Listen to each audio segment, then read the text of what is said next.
ओम वंदे देव उमापतिं सुरगुरुं वंदे जगत् कारणं वंदे पन्नगभूषणं मृगधरं वंदे पशूनां पते वंदे सूर्य शशांकि वन्ननयनिं वंदे मुकुंद प्रियं वंदे भक्तजनाश्रयं च वरदं वंदे शिवम शंकरम। 17 तारीख सोमवार का अवसर, पंचमी तिथि विद्यमान है और ये तिथि बहुत खास है। इस दिन सावन का तीसरा सोमवार है, साथ में संक्रांति पड़ रही है, सूर्य अपने घर आ रहे हैं और आपकी राशि के दृष्टिकोण से ये सूर्य का ये परिवर्तन कहीं ना कहीं एक नई उम्मीद को लेकर आता दिखाई दे रहा है। चीज़ों को कहीं ना कहीं पॉजिटिव करने के लिए सुंदर वातावरण, ग्रहों का योग आपकी राशि में बनता दिखाई दे रहा है। इसका आपको लाभ लेने का बहुत ज़बरदस्त तरीके से कार्य करना चाहिए। इस वक्त आपके जो भी जिस तरफ भी आप कदम बढ़ाएंगे ना, वो कहीं ना कहीं आपको लाभ देने की स्थिति को अवश्य उत्पन्न करता दिखाई दे रहा है। कई बार कहा जाता है ना, कदम बढ़ाते ही कहीं ना कहीं ओले पड़ गए, परेशानी हो गई। इस वक्त आपकी राशि के दृष्टिकोण से ग्रहों का योग ऐसा बन रहा है, कदम बढ़ाइए, चीज़ें आपके लिए पॉजिटिव रहेंगी, लेकिन ज़्यादा सोच विचार ना करें। चाहे राज दरबार हो, चाहे कहीं ना कहीं और दरबार हो, चीज़ें आपके लिए बड़ी पॉजिटिव होने को तैयार बैठी हुई हैं। बस संगत का ध्यान रखें, कहीं ना कहीं गलत संगत, गलत लोगों के चक्कर में ना फंसें। वो कहीं ना कहीं आपके सम्मान पे दाग लगाने के योग बना सकते हैं। नहीं तो बाकी समस्त ग्रह जो हैं वो कहीं ना कहीं बहुत पॉजिटिव होकर आपके लिए रास्ते बनाने के तैयार कर रहे हैं। इस वक्त आपको कुछ सावधानी बरतने की ज़रूरत है। बदचलनी, गलत काम, शराब, कबाब, इन सब से विशेष तौर पे बचते हुए कार्य करने का प्रयास करें।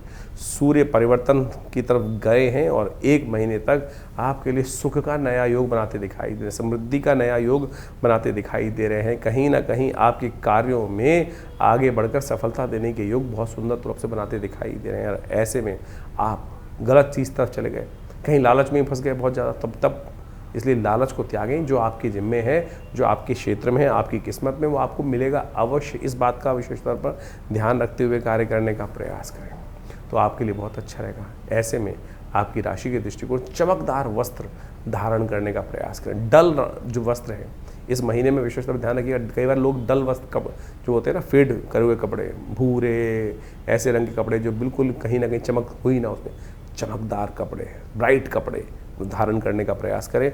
वो आपके लिए बहुत सुंदर रहेगा। वो आप चीज़ों को कहीं ना कहीं रास्ता देने के योग बनाएगा। बुजुर्गों की सेवा, सूर्य कहते हैं इस समय जितने बुजुर्गों की सेवा करने का प्रयास करोगे, जायदाद से उतना ही लाभ, धन से उतना ही लाभ, समृद्धि का उतना ही लाभ आपको प्राप्त करने के योग बनते दिखाई देंगे। हो सके तो कहीं बहुत सारे लोग बेचारे बुजुर्ग कहीं बैठे हों, कहीं खाने को ज़रूरतमंद लोग होते हैं, कहीं भिक्षुक है कोई, उसको भोजन करा दीजिए। ये उपाय आपके लिए बहुत कल्याणकारी रहेगा, किस्मत को बदलने का योग बनता दिखाई दे रहा है। सोमवार का सुंदर योग ये परिवर्तन की तरफ जा रहा है। सोमवार के दिन सूर्य बदले हैं और तीसरा इस दिन जो खास मतलब सोमवार पड़ रहा है, तो आपकी राशि के दृष्टिकोण से हमें दिखाई देता है सुगंधि युक्त जल से इत्र डालते हुए, सुगंधित गंधोदक जिसको बोला जाता है, उससे भगवान शंकर का अभिषेक करने का प्रयास कीजिए, कल्याण होगा। तो सूर्य का परिवर्तन जो 17 अगस्त को होने जा रहा है बहुत महत्वपूर्ण है। सूर्य अपने घर में प्रवेश कर रहे हैं और अपने घर में जब सूर्य आते हैं तो उस घर को बढ़ाने का प्रयास करते हैं। कोई भी अपने घर को तोड़ने का प्रयास नहीं करता। तो सूर्य तो वैसे ही, सूर्य स्वयं नारायण के रूप में अवतरते हैं, तो कहीं ना कहीं हर मामलों में कहीं ना कहीं स्थितियों को ठीक करने के योग अच्छे से बनाते दिखाई दे रहे हैं। तो आपकी राशि के दृष्टिकोण से कुछ खास उपाय हैं इस समय में सूर्य को बल देने के लिए आपको अवश्य करने का प्रयास करना चाहिए। वैसे तो इस दिनों सावन का सुंदर महीना चल रहा है। भगवान शंकर का यदि पूजन कर लिया जाए तो कहा जाता है वैसे ही समस्त अनिष्ट दूर हो जाते हैं। तो इस वक्त आप विशेष तौर पर यदि एक मंत्र है भगवान सूर्य का मंत्र जो रुद्र अष्टाध्यायी में 4th अध्याय में आया है, उमा कृष्णे नरजसा वर्तमानो निवेशयन मृतंचा हिरण्ये सविता रथेन जाति भुवनानि पश्यन्, इसी मंत्र का भगवान सूर्य को अर्घ देते हुए उच्चारण करें। अहि सूर्य सहस्त्रांशो तेजो राशि जगत पते अनुकंपय मां भक्ता गणर्घम दिवाकरम। तो इसलिए जो भगवान सूर्य को नित्यप्रति जल देते हुए और नमक का त्याग करने का प्रयास करें। नमक को थोड़ा कम से कम इस वक्त कम बहुत भक्षण करने का प्रयास करें। हो सके तो एक कनेर का पीला पुष्प डालकर, थोड़ी सी रोली डालकर भगवान सूर्य को नित्य प्रति ये अर्घ यदि आप दें तो आप मानिएगा इस वक्त सूर्य बहुत ही सुंदर योग बनाकर तैयार कर रहे हैं। नित्यपति भगवान शंकर का उपासना करने का प्रयास करें। गेहूं का दान करना भी आपकी राशि के दृष्टिकोण से बड़ा श्रेष्ठ दिखाई देता है। इन समस्त उपायों को यदि आप पूरी तरह से करने का प्रयास करेंगे तो भगवान सूर्य की कृपा से इस वक्त सूर्य अपने जो घर में आए हैं वो कहीं ना कहीं आपके लिए बहुत शुभ योग बनाएंगे। तो कहीं ना कहीं थोड़े से अनिष्टकारी रास्ते, हर चीज़ का कहीं ना कहीं अच्छा भी प्रभाव होता है, खराब प्रभाव होता है, और ख़राब प्रभाव को दूर करने के लिए ये जो उपाय हमने आप बताए हैं इनको आप ये अवश्य करने का प्रयास करें।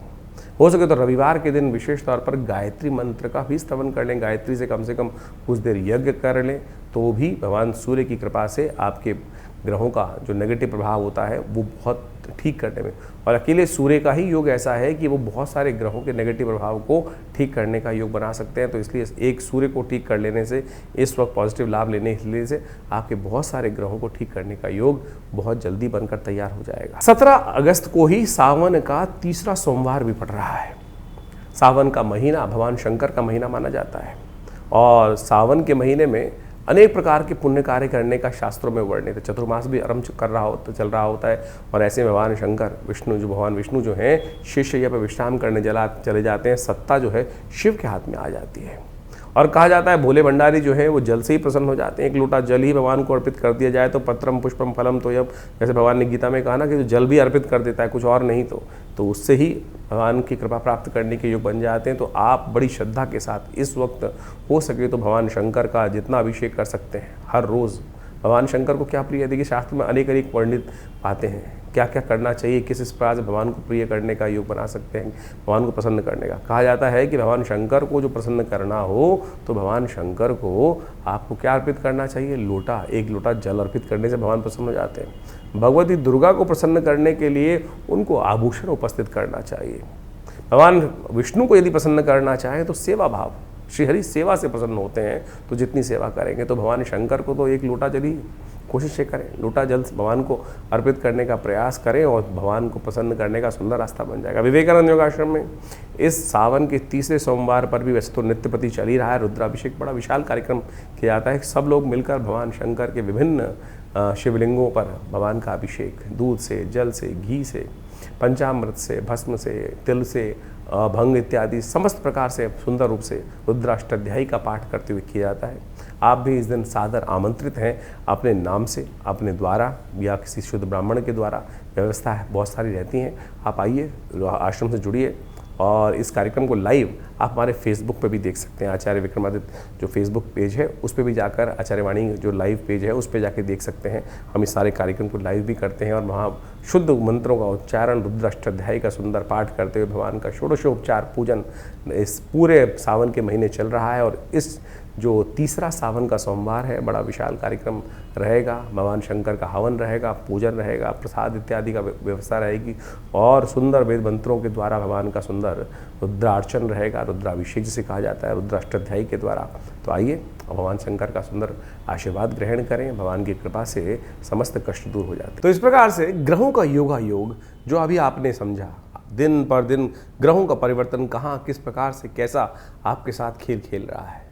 देखिए, वास्तविक तौर पे हमको ज्योतिष के दृष्टिकोण से समझना चाहिए कि ग्रहों का परिवर्तन जो होता है हर प्रकृति के हर अंग पर अपना अपना प्रभाव डालता है।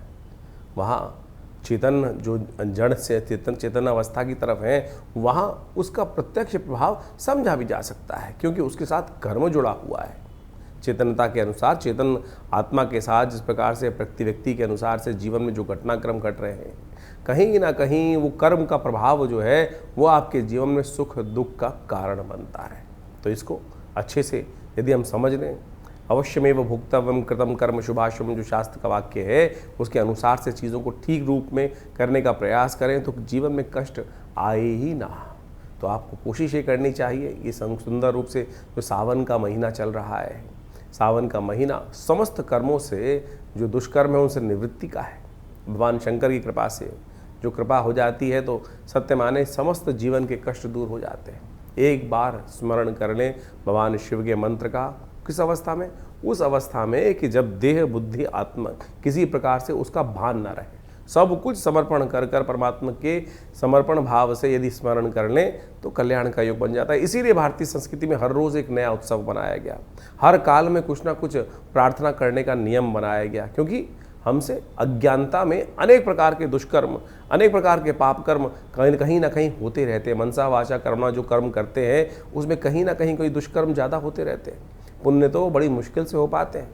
तो इसलिए कोशिश ये करें, ये जो शास्त्र में वर्णित है कि किसी न किसी प्रकार से हर समय परमात्मा का स्मरण करें, भजन करें, उपायों को समझने का प्रयास करें, वही चीज़ें कल्याण देते। नहीं तो बहुत सारे लोग हैं इस संसार में जो उपाय करने के नाम पर पता नहीं कितने लाखों रुपए खर्च कर देते हैं, लाखों रुपए खर्च जाते हैं, वही जो परिणाम है वही ढाक के तीन पात रहता है। इसलिए तिल की ओट पहाड़ है, सरलता से समझें, आप परमात्मा की शरण में जाएं, सरलता से अपनाएं, समय को भोग कर कष्टों को जो है निवृत्ति का मार्ग जो है वो समय को समझ के ही प्राप्त किया जा सकता है।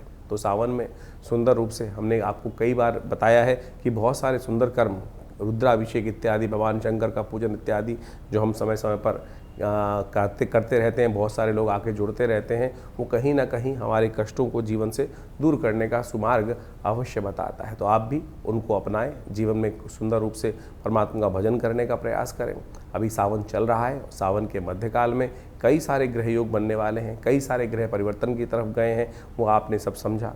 तो कोशिश ये करें जो सावन में सोमवार के सुंदर तिथि में परमात्मा का भजन करें, रुद्राभिषेक करें। बहुत सारे प्रत्यक्ष कर्म हैं।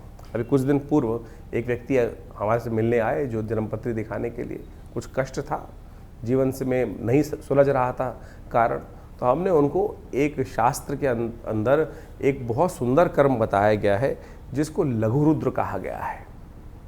लघु रुद्र, महारुद्र, अतिरुद्र जिसको कहा जाता है लघु रुद्र। लघु रुद्र के अंदर नमक चमक से भगवान शंकर का एक पाठ कर लेने से, जो महारुद्र है उसके अंदर 11 आवृत्ति इसी प्रकार से श्रेष्ठ ब्राह्मणों के द्वारा यदि करा ली जाए, पूरी पद्धति को समझा जाए तो महारुद्र, हमने उनको महारुद्र का पाठ करने को कहा। उनके जीवन में समस्याएं थी, बिटिया की शादी नहीं हो रही थी, तो कहा कि महारुद्र का सुंदर रूप से पाठ करने का प्रयास करें।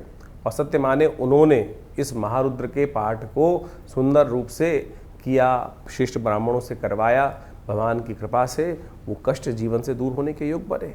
तो आप सत्य माने ये सब चीज़ें जो है कहीं ना कहीं कल्याण का योग बनाती ही हैं। जो सुंदर कांड का पाठ किया जाता है, जीवन में इस कलिकाल में कैसा ही कष्ट आ रहा हो, उसकी निवृत्ति का मार्ग ना बनाओ। यदि एक आप नियम बना लें कि हमको हर रोज़ सुंदरकांड का पाठ इसी संकल्प को लेकर करने का प्रयास करें, देखिए कुछ ही दिनों में वो समस्या छूमंतर अवश्य हो जाएगी। कोई बहुत बड़ा तंत्र करने की आवश्यकता ही नहीं है। तो ये समस्त जो मंत्र इत्यादि हैं, समस्त जो पद्धतियां हैं शास्त्र में वर्णित हैं, लोगों ने करी हैं, सिद्ध महात्माओं ने करी हैं, सिद्ध जनों ने करी हैं, ऐसा प्रमाण साक्षात कई जगह उपस्थित है, हजारों लोगों ने उसका प्रभाव देखा है। तो आप भी सुंदर रूप से इन समस्त उपायों को करने का प्रयास करें, जीवन से बहुत सारे कष्टों को दूर करने का योग अवश्य बना पाएंगे। भगवती की माँ की कृपा, शिव भगवान की कृपा अवश्य बरसती है। ऐसा नहीं है कि आपके जीवन के कष्ट दूर नहीं हो पाते, लेकिन विश्वास नहीं जागता है। विश्वास को जगाने का प्रयास करो। एक बात और समझें, परमात्मा की कृपा से हमको जो भी कुछ करना है, जो भी कुछ उपाय करते हैं, विश्वास के साथ करें। कष्ट है, सारी समस्या केवल इसी बात में है कि वो विश्वास दृढ़ नहीं हो पाता है। विश्वास, समर्पण, दृढ़ भाव चाहिए। यदि समर्पण दृढ़ भाव से होगा तो आपके जीवन से जो परमात्मा की कृपा से वो समस्त कष्ट अवश्य दूर होने के योग बन जाएंगे। तो इसी प्रकार से आप समझें, सुंदर सावन का महीना है, भागता चला जा रहा है, कुछ काल बाकी है, तो कोशिश करें इस काल में परमात्मा का सुंदर भजन करें। हमारे यहाँ हर रोज़ नित्यपति रुद्राभिषेक का सुंदर कार्यक्रम चल रहा है। शाम के समय नित्यपति रुद्राभिषेक चलता है। सोमवार के सोमवार बड़ा विशाल कार्यक्रम होता है, तो आप सब उसमें सम्मिलित हो सकते हैं। इसके अलावा हर मंगलवार को सुंदरकांड का कार्यक्रम चलता ही है। तो कोशिश ये करें भगवान का सुंदर भजन यथाउचित भाव से करने का प्रयास करें। कि कोई भी भजन, कोई भी परमात्मा का नाम किसी भी अवस्था में लिया जाए कभी निष्फल नहीं जाता, अपना प्रभाव सदा उत्पन्न करके जाता है। ये ऐसा एक परमात्मा का भजन करने का जो कर्म है वो कभी निष्फल नहीं होता। आपने नग पहना, कोई और उपाय किया, कभी वो अच्छा करेगा, कभी वो खराब भी कर सकता है, लेकिन परमात्मा का भजन, मंत्र जप, ये सब ऐसी चीज़ें हैं कि सदा अच्छे के लिए, कल्याण के लिए भी, दुष्कर्म को काटने का काम ही करेगी। तो इसीलिए इस सत्य को समझ के हमें कार्य करने का प्रयास करना चाहिए।